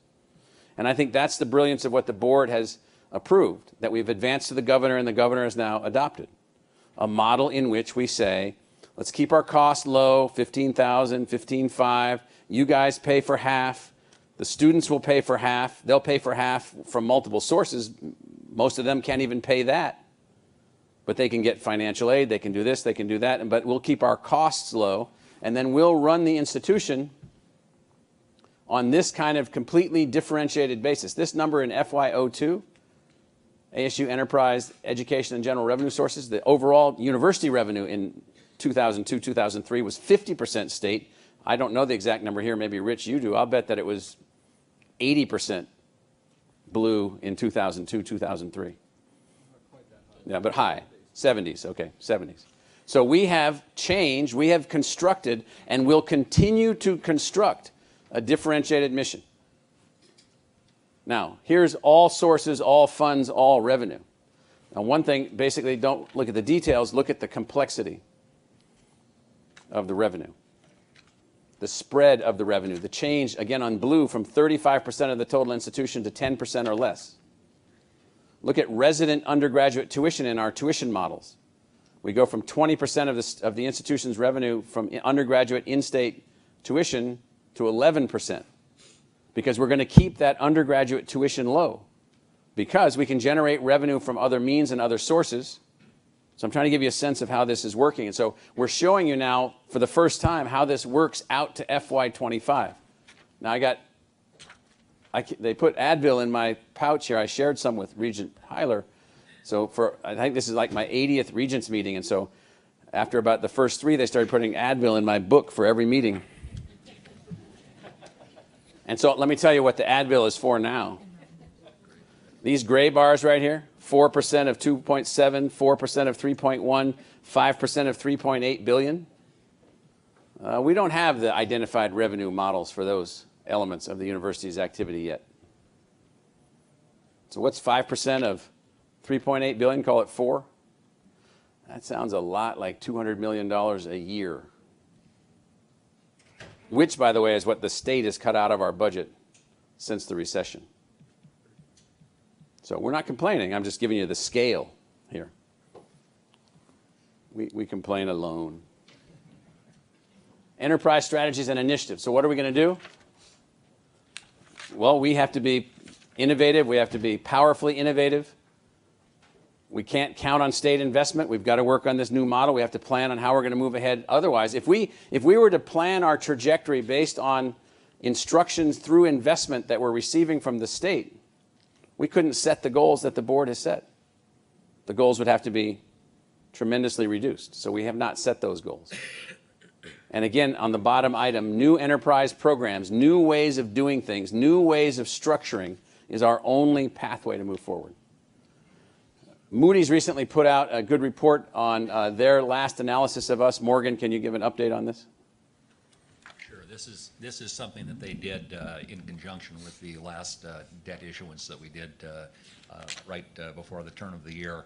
And what they wanted to do was to take a look at us over a period of time and how we have divided our mission and how we have developed these additional revenue streams, part of the enterprise model that President Crow always talks about. And basically what they're recognizing is our flexibility and ability to generate additional revenue streams, which, you know, as we've all discussed, are not coming in anywhere near the proportion they used to be from state investment.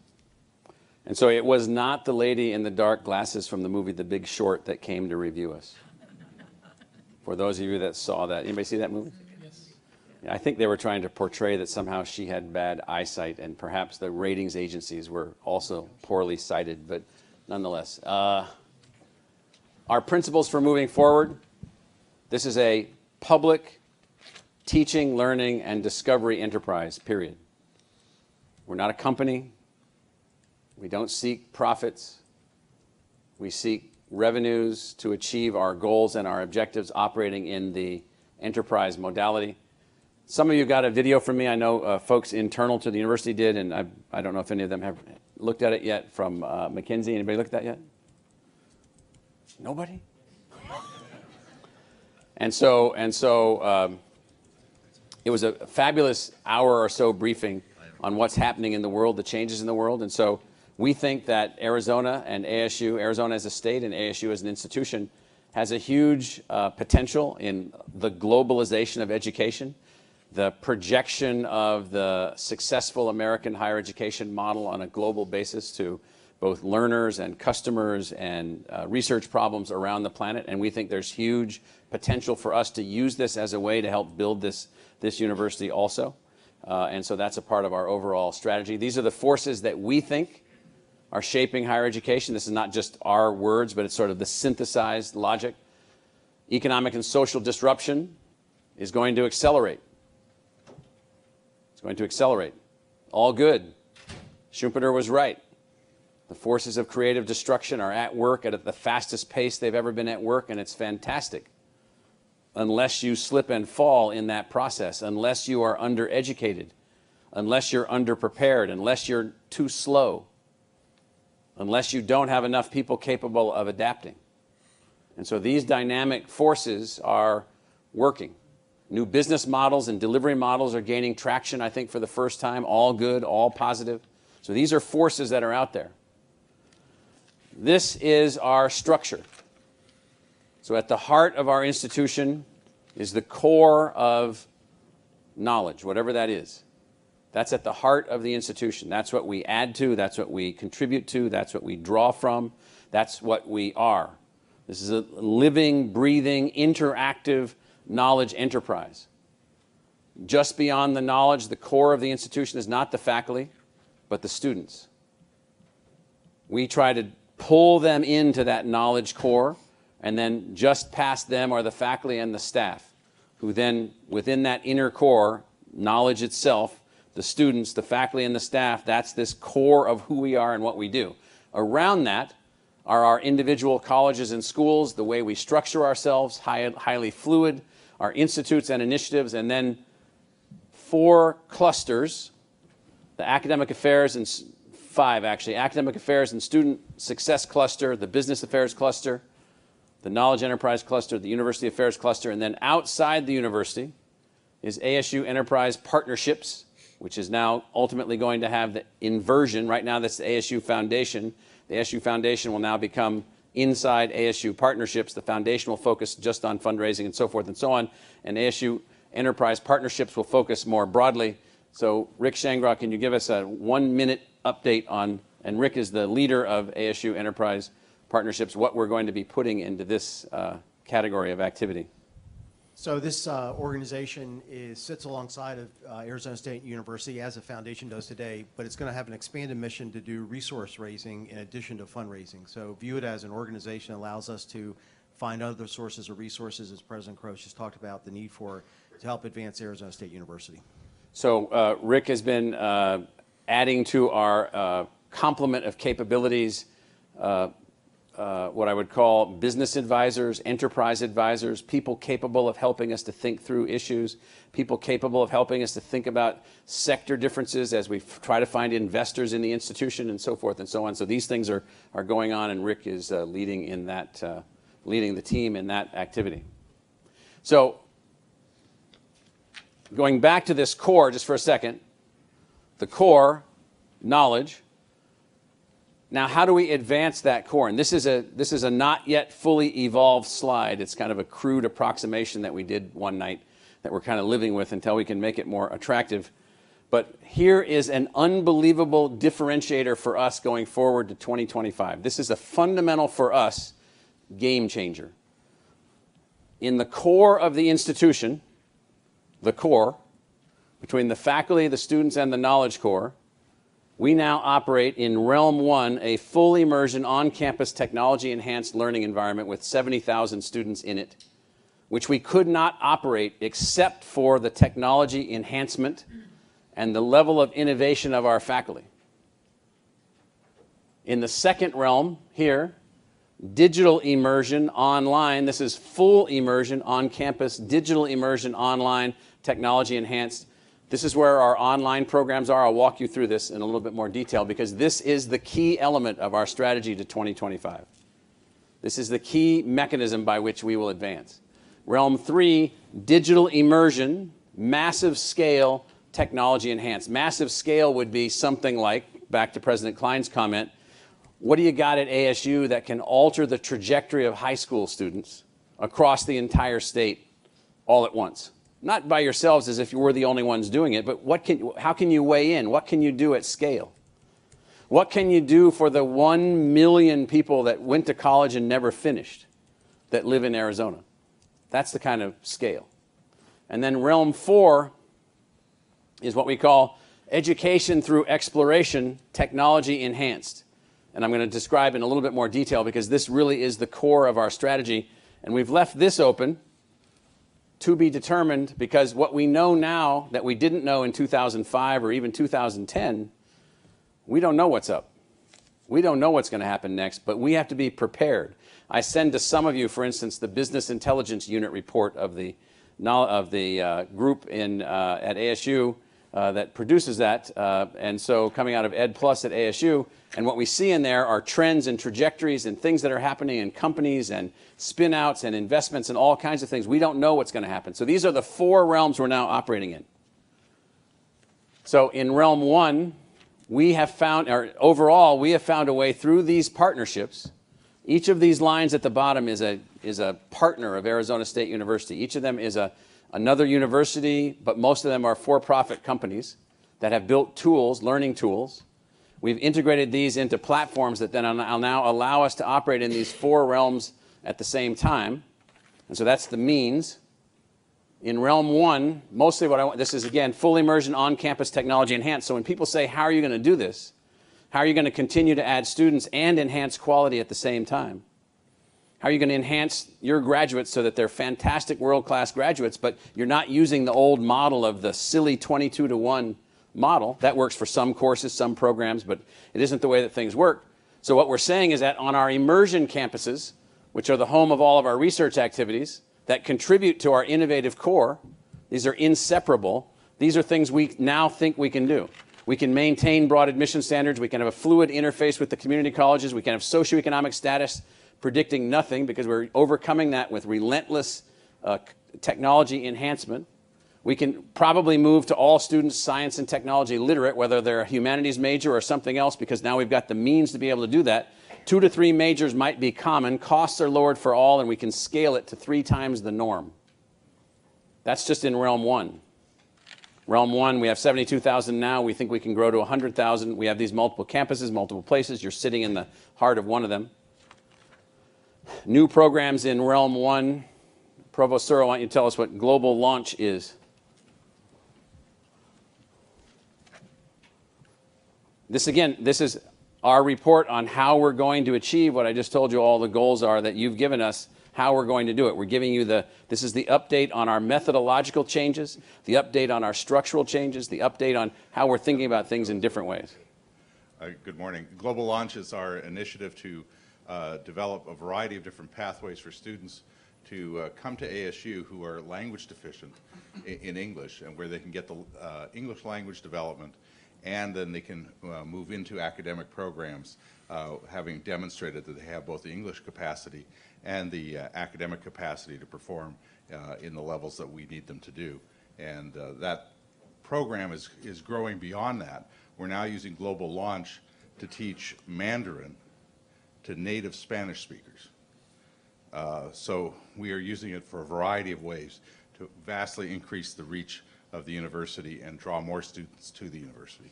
Right. So this is just an example of one program. In Realm 2, digital immersion online technology enhanced.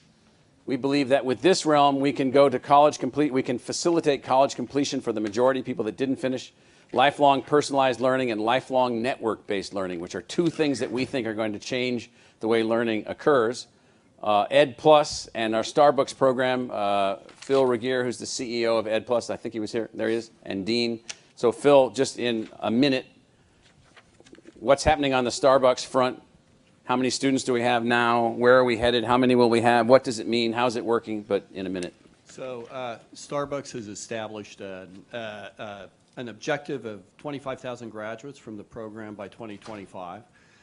When we started, we had only about 1,100 students in the first tranche of students in Fall B last year. We now have about 4,800 students. The goal is to get over the next 3 years to about a 14,000 steady state enrollment, which represents about, at any given time, about 20% of their partners that don't already have undergraduate degrees in the U.S. And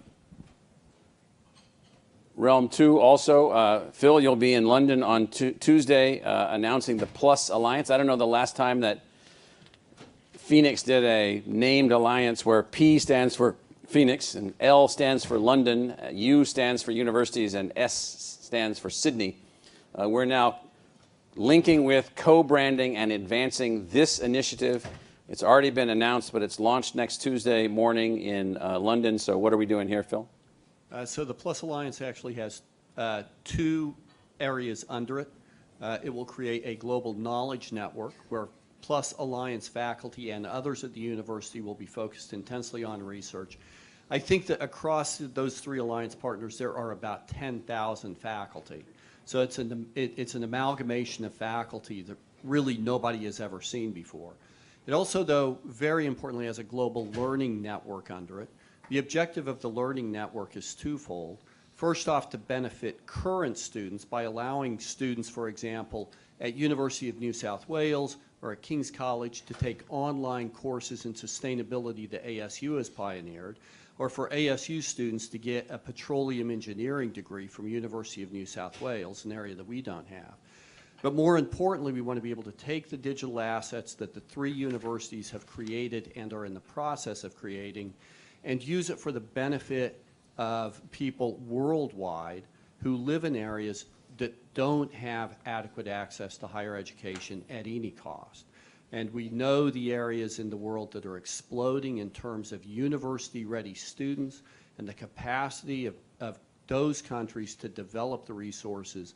The probability of them developing the resources is zero, and we want to be able to address that as well. So at the heart of the matter to the logic for Regents is we're not doing these things for our health. We're doing these things so that every student that's attending Arizona State University now has two sister institutions that they can also attend seamlessly when we're done with this. Any major that we don't have, they'll have access to at those schools. King's is in central London, right on the Thames River. It's one of the most successful and elite schools in all of the United Kingdom. They are very significantly engaged in medicine, in public health. They have significant humanities programs which augment our humanities programs. They have access to languages that we don't teach and other things that we don't do. They have one of the leading, if not the leading, centers in on the future of the military and the war. They're positioned all over, and war. They're positioned all over the world, and they are now our partner as of Tuesday. University of New South Wales is like a clonal cousin of ASU in Sydney. It's a young, fresh, large, highly scaled, globally directed institution which has all kinds of programs and activities that we don't have. So imagine we're working together to benefit our faculty. We're appointing about 60 faculty members. Isn't that about right, Mark? 60 faculty members between the three schools into a single unified unit. This, again, this is how we're working because there's revenue implications related to all of this. There's opportunity related to all of this. There's research opportunities related to all of this. Global engagement, national level projects, global level projects, all of which help us to build a better university here in Arizona. So this again is a methodological talk. How are we going to hit these objectives? Teaching and learning realm 3, massive scale technology enhanced. And so we launched something here called the Global Freshman Academy. 50,000 students in the first 3 courses. The Global Freshman Academy, as I've mentioned before, will end up being about 20 courses. We've done, what have we done, Phil? We've done astronomy, we've done human... Done astronomy, human origins, Western civilization. We're currently teaching health and wellness and basically introduction to sustainable engineering. And then when does English come online? English comes online in March. And how are things looking for English already? We have 16,000 pre-enrollments. That means we'll have well over 30,000 enrollments in English composition when it starts.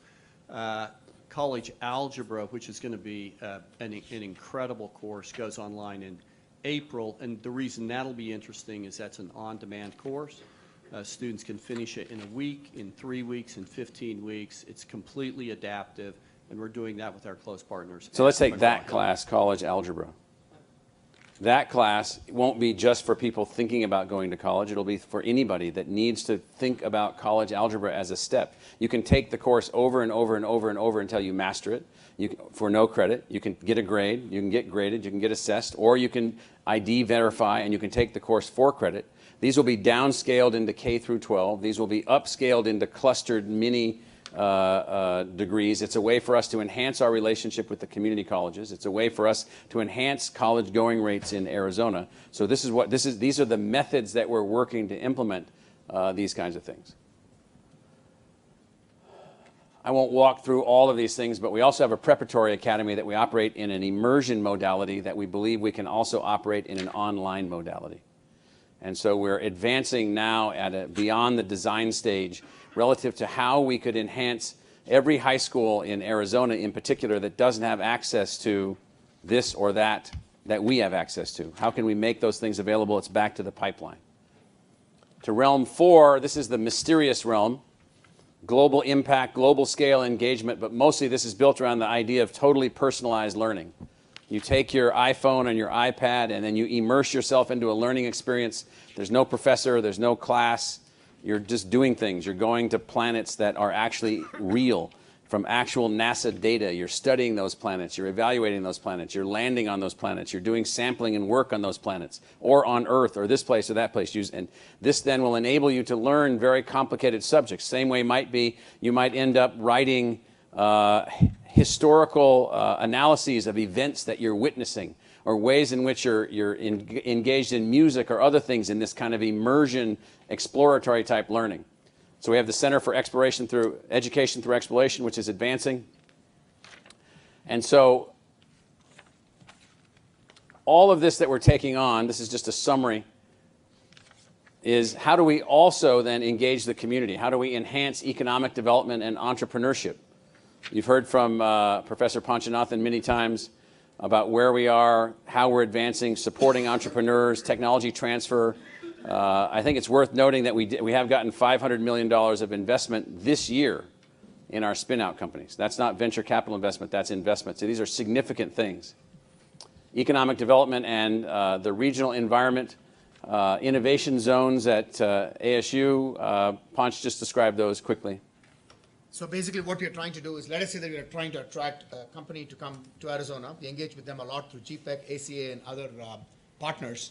So we will have a suite of services for them that we provide, and the locations that they might choose based on the particular expertise that they have and where it makes most sense for them to locate themselves, be it Skysong, be it ASU Research Park, or Mesa, or wherever that might be that they find the most synergy for them to locate themselves.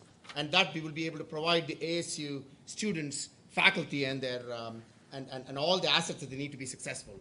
So we're engaging with many of these companies as they come on board. The Athletics Facilities District is one other. We engaged with State Farm to be able to attract them to come here. So we are in conversations with a number of such companies to see how ASU might be that economic engine that they are looking for in order to advance their aspirations and objectives. So we have about 6 of these sites. We'll market them all together. It'll be one of the largest marketing plays for these kinds of available locations probably in the country. This last item here, regional planning support. So we have a senior officer of the university, Duke Ryder, who's been appointed managing director for regional development within the university. This is a project that we're working on called the Central Idea for downtown Phoenix. We're working on other projects in downtown Mesa. We're working on other projects in other communities. We've got projects all over the place. Some involve the university as a tenant. Some involve the university as a partner. They all involve the assets of the university advancing reconceptualizations of the region. We're advancing our Mayo Clinic. This goes to the notion, remember, partnerships and innovation are our method of success. Mayo Clinic innovation, individual community health. We're advancing the medical school, which opens in 2017, joint education programs, joint seed programs, joint initiatives. We're looking at a range of other activities, including joint facilities and other areas that we'll move in together. We run the Preparatory Academy. We're trying to demonstrate that every child can succeed. There is no excuse for a child not succeeding. All of those institutions, all those people, all those things need to greatly upgrade their aspirations. There is no excuse. You've seen the Me3 program. Again, tools, back to the college pipeline. How will we affect the college pipeline? Well, we're going to build tools. We're going to deploy those tools. I don't know. Who knows? Who knows how many people have used this so far in the beta test? Phil, do you know? 15,000. Mark, is that about right? 15,000 high school students. We're trying to innovate. So this is an innovation alliance of 11 research universities around the country. You can see the names of these schools where we've agreed to do 4 things together. Again, partner, partner, partner, partner. So we've agreed to produce more graduates, agreed to produce more graduates from low-income families. We've agreed to, I happen to be the chairman of this, we've agreed to lower the cost to produce a degree, and we've agreed to innovate together.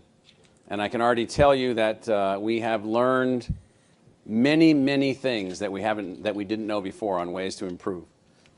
Rich is our liaison to that group. You want to comment anything on the University Innovation Alliance?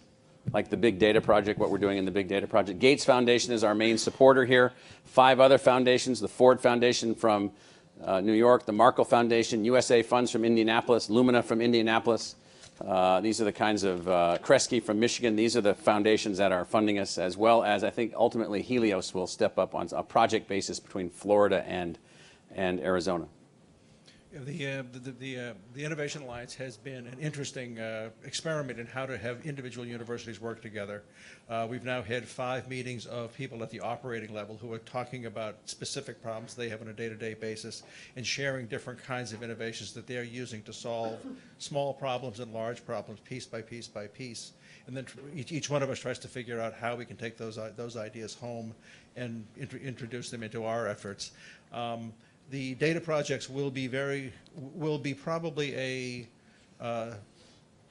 stalking horse for larger data efforts that will come across the industry as a whole as the federal government looks for more databases on how students transit between institutions and how they progress or don't progress through their college careers. So this school, UC Riverside, and their chancellor and provost will be here next week. So the exciting thing, one of the things they've done is they have no differentiation in outcomes based on family incomes. Now they only admit A students, a little bit easier, but they have no differentiation in outcomes based on family income. So how do we figure that out? Georgia State is the largest producer of African American graduates in the country, and they have the same graduation rates regardless of ethnicity. Nobody else has that. So what can we learn from Georgia State? Without mentioning one of the schools that figured out that one of the reasons that they had kids not making it was that by the time they were admitted, from the time they were admitted to the time they showed up, they received several hundred email messages from the university. Different offices, uncoordinated, unlinked. For some students coming in, that overwhelmed them. They dropped out. They didn't even come. They didn't pay any attention to the messages. They were just overwhelmed with hundreds and hundreds and hundreds of messages. Little things like that. So we have innovation clusters going on between financial aid officers, admission officers. Those are called innovation clusters. There's an innovation an innovation fellow on each of the 11 campuses.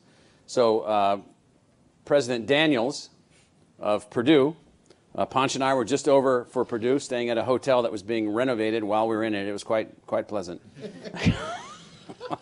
with jackhammers so loud you couldn't even, you had to like throw the money, they couldn't take the credit card. It was a little odd. Did you build that hotel, Morgan? I did not. Morgan used to be the CFO of Purdue, but we've had a number of interactions with Purdue, and so we're innovating together. Each of these schools is a little bit different background, different mission. So, partnerships, innovation, unbelievably challenging objectives, globalization, quality, quality, quality. We are confident, this team that's sitting here of general managers and coaches of your team, that we have a very good shot of hitting these objectives and being of service to the people of Arizona and the future of Arizona in a significant way. I will say that not one bit of this would be possible, I know some of our faculty would be here, without a faculty that is not only innovative, but willing to be unbelievably innovative, willing to be self-analytical, self-critical, willing to be take responsibility and become designers for their own fate. That is, designers of their units, designers of their programs, working on, in our online programs, we haven't made anybody do anything. No one has been told you must have online programs. No department, no school. They've stepped up on their own in this environment that we've been able to create. So, Mr. Chairman, with that, that's an update of our enterprise strategic framework. Thank you, Dr. Crow, and thank you to all the members of the ASU team, or as you put it, the assistant general managers and the coaches. And the coaches on the field. Questions for Dr. Crow or any members of the ASU team here with us today? Thank you, Mr. Chairman. Regent Christian. Dr. Crow, you said you had this universities in London and in Australia. Yes. Do you have plans to open up for more universities to join into this group? So the way that this particular alliance will work, it's called the Plus Alliance. Yes. The way that it will work is that we will work with other universities, we will work with other governments, we will work with corporations, we will work with basically anyone that needs educational partners with high quality, globally scalable programs from a faculty of 10,000. And so that's something that we can't do on our own. And so will we work with others? Yes. Will we add other universities to the alliance? No. The complexity of making these things work, you don't even want to know. We did have another American university in our early discussions. Phil and I met with the senior leadership of that university at the ASU office in Washington. I don't think my counterpart even opened his mouth, did he? He didn't take the foot. And so this is very challenging for lots of reasons. It's not like their position wasn't reasonable. It's that, it's sort of how you build these partnerships, what your commonality of purpose is, who are the particular leaders. So Ian Jacobs, who is my counterpart at the University of New South Wales, and Ed Byrne, who is my counterpart at King's College London, these are in particular entrepreneurially oriented individuals who want to see this work for the advancement of their institutions. But that doesn't mean we won't partner with anyone. We will. Thank you, Mr. Chair. Christian. Regent Leonard. Maybe you covered this a bit out, but what's the update on the progress with Payson? And I heard something in the news on Mesa. You guys still read the newspaper? I heard it. So I won't even tell you where I read the Arizona Republic. It's a private space. And so Kevin's looking at me saying, so we are continuing our discussions with Payson. Mr. Stanley has been the prime negotiator for how many years now? 6? 5 or 6. 6 years. So in those 6 years, we've built alliances, acquired facilities in Washington, D.C., built the Lake Havasu campus, center, it's not called a campus, launched initiative after initiative after initiative, and so our conditions, in fact, I'll even come back to Mesa in a second, so our conditions remain the same. We are a partner seeking partners. We provide educational services, educational support, staffing, programmatic support, programmatic activities, we seek capital and land. If you have capital and land and you want a partner in an educational mission that fits with our mission and our projection in the space of the instructions and guidelines that we're given by this board, then we'll partner with you. And so Payson has been working for all of these years to secure land and capital to advance the project in a modality that can work. Long before that, there are no regents left on the board from this day, Mesa was one of our other sites that we had articulated as a place where we would work. So we had picked Mesa, we had picked Lake Havasu, we had picked Payson, Goodyear, a range of other places. The one project of those projects that has advanced the furthest was Lake Havasu. That project is operational and underway, and it's even with that, it's a complex project to evolve. So Rich can tell you where we are with Payson. Now, if you read the Payson paper, the roundup, we're somewhere between Satan and Satan's assistant sometimes. And so what I mean by that is that they somehow look at us as somehow we're the reason that this project hasn't advanced. In that case, I'd like to ask you to offer a prayer.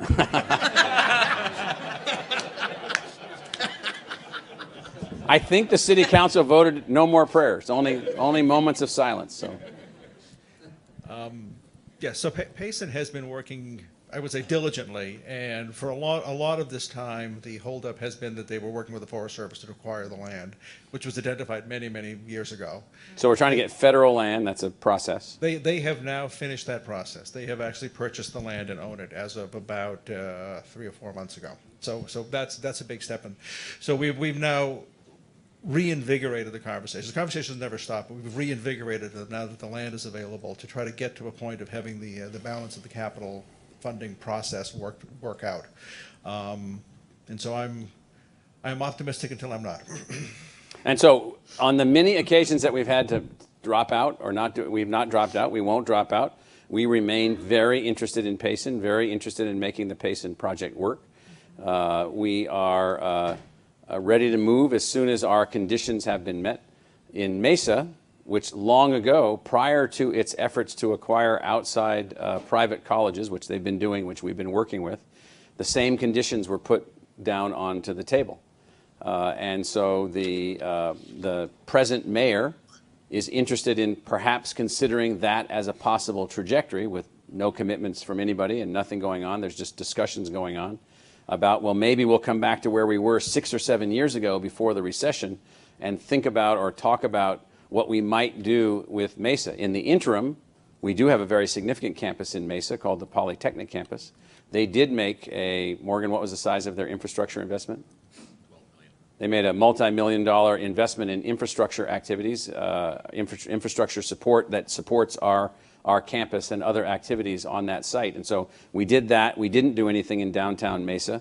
We may be looking at something to bring back to this board at some point if discussions get to the point where after, by that point, 8 or 9 years of discussion, we've got something to look at. So I think the article in the paper was about the draft of a speech that someone might give. And so that's why that can be news or not news. It depends on what you think. A draft of a speech of someone that they might give. Thanks. Dr. Crow, since you have your team here and your assistant GMs and coaches on the field, may I take the liberty of asking one of them a question? They are here for you. There's one thing I'd like to point out, and then one I'd like to put on the spot for a moment. And Dan, I'm headed your way, just so giving you a bit of advance warning. So if you look at the team sitting there, you notice that you have all these distinguished academic leaders who, as Michael pointed out at the top of his presentation, are the real drivers of all the academic quality and sustenance that sits beneath this continually advancing vision of the new American university. But also sitting there with them is a chief marketing officer, which is itself, I would say, something highly unusual and something that would not be accepted in all academic circles in higher ed around the country or the world. It's not something you find in the org chart. And now everyone knows. Yeah, and now everyone knows. And so I'm wondering about the complexities involved with the model that you're advancing and designing together that Michael has walked everyone through in an updated way here today. And in particular, I'm wondering what the implications are for the traditional affinity drivers that have always meant so much to higher education and higher ed institutions. And as all these other things change and all these other layers and levels and dimensions of a radically transformed enterprise come into play, how do you continue to make sure that people continue to develop the affinities for the institution that have always been important for universities? And I do think that this plays, by the way, some part at least in some of the cognitive dissonance we face with the political culture in our state. And that's only one important area of affinity, but there are many others. So Dan, how do you synthesize all this as a marketing officer for what Michael has described? And you know, what is the strategy for that dimension of this whole project? So let me first introduce Dan, if that's all right, Mr. Chairman. So Dan Dillon is Senior Vice President of the University and Chief Marketing Officer. As you suggest, a new position, a new role. He's also the leader of our Marketing Hub, which is a new entity that we have based in downtown Tempe. We hired Dan from the private sector, carefully and cautiously trying to find a person with all of the marketing savvy that the private sector uses as it advances things, but the sensitivity and the wisdom and the intellect to be able to work in our environment. And so I brought one of these over here just to illustrate part of Dan's career. So Dan, what did you have to do with this product here, Coke Zero? That was a product that we researched, developed, and introduced in 2000. But what was your job when you were at Coke with this project? I was the Vice President of Marketing, Senior Vice President of Marketing. Okay, so that's part of Dan's experience. So Dan. Thank you. The question's a complex one because a lot of what President Crow has laid out is yet fully developed and designed. So we try to keep up within the enterprise marketing hub that I lead with those efforts and try to understand the benefits and distinctions and differentiations that those bring to the brand, the Arizona State University brand. But Affinity has several components to it that we work on, and so reciprocity is a way in which we build affinity with the brand, building the prestige of the brand, so making sure that those that are constituents of the brand or interested in the brand understand what we're doing in a way that builds the reputation and the quality and the excellence. And that communication Rubik's Cube is complex because it's to which constituent are you talking about, what part of the university through what channels. And so that communication matrix is a difficult one to manage and complex in terms of projecting the university in the right way at the right times to the right people. Those are all programs that are developed and plans that are put into place, strategies that are developed to try to ensure that as we move through these different ways of projecting the university and talking about the university, that we're doing it in a relevant way. You know, we get confused sometimes that it's send everything to everyone as often as possible as a communication strategy, and that tends to be a spamming strategy that doesn't work. So our efforts are much more strategic in terms of what constituents need to know or what they care about the university in order to raise the prestige and to provide moments of reciprocity to them. Yeah, thank you. I mean, you're taking a brand and moving it into so many different spaces, so many different projects, so many by necessity. I mean, you have to do that. So it feels like, in a way, you know, you're tasked with a branding mission that's unprecedented. You know, there really isn't anything. It's not like anybody's ever done this before.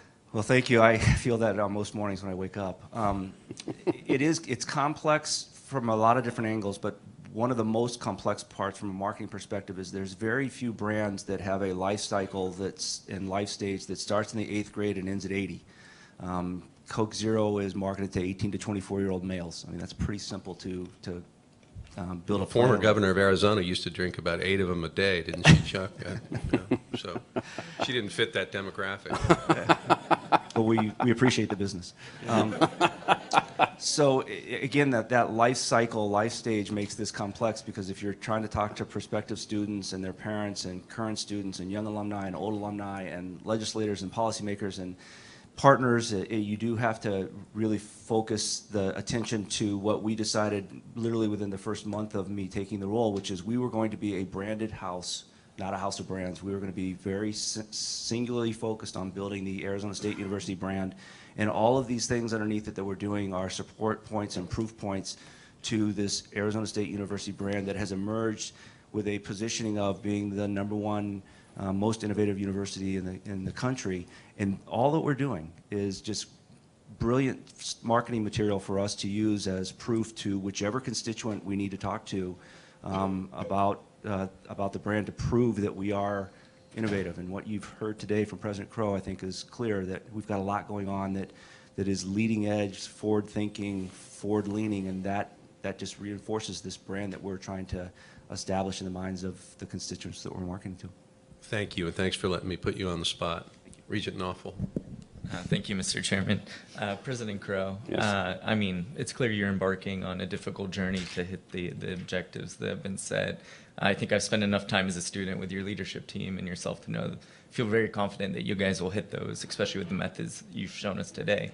I am curious to hear your thoughts on what you think are the biggest challenges that lie, the roadblocks in your way. Obviously, state funding being one of them, but I'm sure there are many more. And if there's anything we can do as a board along the way to help you rid these roadblocks. Well, I appreciate very much your comment about understanding the complexity of what lies ahead, because I want to reiterate that for all that we have achieved, the present assignment is greater than what we've presently achieved. That's really important. Whatever campaigns we've been in, whatever victories we've had, whatever losses we have felt, whatever positives we've had, whatever negatives we've had, all of those are less than what lies ahead. The complexity is bigger, the challenges are bigger, the world is changing more quickly, the competition is rising. You know, all these things are happening at the same time. And I don't say that generically, glibly, or in the other way. Having said that, our principal, there's 3 or 4 things I'd put on the list of challenges, and the board can be helpful in each of them, and is helpful. This is actually a very helpful board, more than helpful. You're an empowering board, and so you allow us to do these things while giving us guidance and input and metrics and achievement objectives that you'd like us to work toward. The most significant rate limiter that we have is that we are emerging as this university from a community that doesn't see what's emerging, doesn't see what's happening in the rest of the world, doesn't see what competition looks like in the future. So the community has been so successful in the past at building Arizona into its present form that there's, I think, an assumptive model that somehow whatever was done in the past is what we'll need in the future, and we can just sort of keep moving forward, and I just don't think that's the case. So the biggest rate limiter that we have is that we don't have enough of the community saying, you know, this is really important for the future of Greater Phoenix and really important for the future of Arizona. It doesn't mean that people don't think that. It's just that it's not viewed as important. It is viewed as important. Stanford is viewed as important in Metro San Francisco. UC Berkeley is viewed as important. The University of Washington is a centrally powerful institution in the emergence of Seattle into a globally important city. That's not yet recognized here. So I would rank that first and important. Second, this state is already in the top 15 or so of populations. It's going to end up in the top 10 states. It's going to be a big state, powerful state. It's underbuilt its infrastructure to develop its human capital. It's got great innovations, great new ways of doing things, great new schools, new types of schools, new ways of doing things, school choice, all these fantastic things, but it has underinvested in the development of human capital. And it is an assigned responsibility in the design of the state to invest in the development of human capital. And what we need is an investment strategy, and I think this board has put one on the table, that's reflective of positive engagement. So that's second. Third,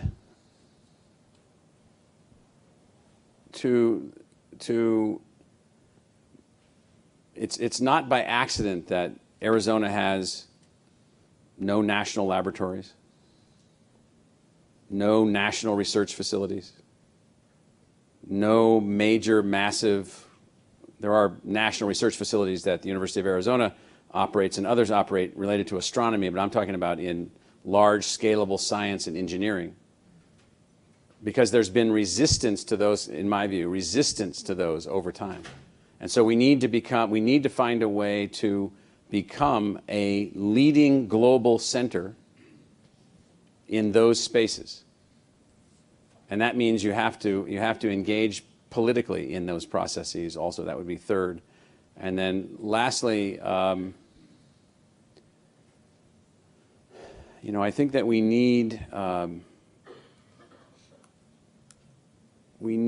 understanding about, let me put it to you this way. It's one of the most surprising things for me has been that there's no stability to the model. So, for instance, the fact that we don't have an educational attainment goal. What is that about? We don't have an educational attainment goal, and we have an underachieving educational attainment level. And so this board, in my view, should take action to the extent that its authority permits, and if its authority doesn't permit it, find a way to extend that authority or grant it in some way and take demonstrable action. And so that's what I think is needed. It's not that this board isn't by giving us this massive assignment, but the board has, in my view, the board has responsibilities beyond the universities themselves. The board has responsibilities for educational outcomes and human capital development within the state writ large. It's the only body that has this kind of role. There's no other body of people who are appointed but not acting in a political structure with a long-term appointment, not subject to recall, not subject, you know, you've got 8-year appointments for a reason. And that means to take on tough issues. And so that's what I think should be done. And I think we're doing this. I think we're moving in that direction. But perhaps reflective of Regent Ridenour's question, sooner rather than later is what I would suggest in these spaces. So those are 4 things. Regent Patterson. I'd like to congratulate you on your accomplishments. I mean, obviously it takes a long time to absorb all this. I do appreciate that it's down to 74 pages. Yes. I thought that was excellent. We were previously like 220. It was 271. 271. My wife saw it. It was FedEx to me, and she said, "These are all color." And I said, "Well, it's the Regents copy." She said, "You're not that important." Which, that's true. It could have been black and white, but when you print millions of copies in color, the costs go down. That's good. That's good. Fantastic. No, I think you did. I think you've done a fantastic job on this. I congratulate you on the innovation. I think you do an excellent job presenting it. I'll congratulate you on that. I was at a handful of presentations you made last week or several weeks ago. The Cronkite School to the legislators, I think is a great way to get that message out. I thought you were just really solid there. Whatever your deal was at Galvin, the state of the, the community conversation. Community conversation, is that what it was? I think that was well done. The legislature, I want to just congratulate all 4 presidents. The presentations, I was only there Wednesday but not Tuesday. I thought all 4 presidents did a fantastic job. I've already publicly commented on Eileen's performance both Tuesday and Wednesday, but I thought you guys did a great job. I think you're learning how to communicate well with what legislators care about, which is cost, quality, efficiency, comparable states. I like the statistics we have in here about the percentages of jobs that are going to be created in upcoming years, what percentage needs degrees, what other states do. I think comparisons to Texas are excellent, both on size and on quality. You did the same thing with Utah. Those are people with similar worldviews and similar political views and in many ways similar demographic challenges who are handling them in different ways. And so I thought that was well done. I think that you guys are really operating on all cylinders and really well. Now, I especially appreciated one comment you made because it affects it reflects my worldview, and it shows that your worldview and my worldview are the same on one key aspect, which is our role, and that you talked about as us enabling. And I think that's a very important role of the Regents, in that I do not consider the Regents a regulatory body or an audit body or whatever. I mean, we hold you accountable for a lot of performance, and you see that, and sometimes, I mean, you know, that's occasionally uncomfortable, but that's not what we are. We're not an auditing body. We're a body to enable you to do the things that you need to do, and to empower you as much as we can, and to use both the power of the Regents itself, but also the individual talents, connections of the individual Regents and the presidents to really try to make sure that you can achieve your goals. So I do want to congratulate you on your success and on your efforts, and to really make sure that that flows to the other 3 presidents who are doing great jobs as well. Thank you. Regent Penley. Thank you, Mr. Chairman. Michael, I applaud the programs that you've developed. I know how hard they are to get there. I know how important they are in the role of underfunding higher education. But to me, when I look at the whole presentation, I go back to the early part, and I just especially am pleased to see what I think of as an audacious, unconditional commitment to the public trust.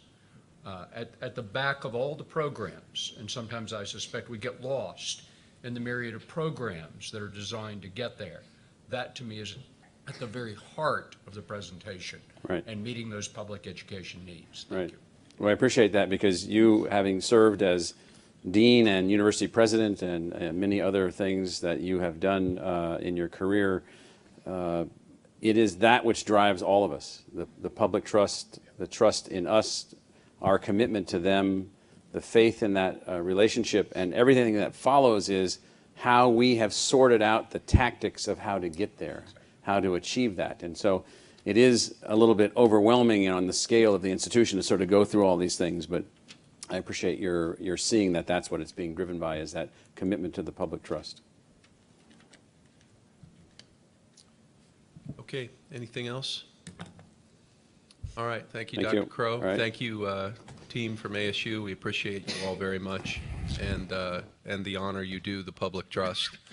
We will take a quick 10-minute break now, and then we'll come back and do a little bit more business before lunch.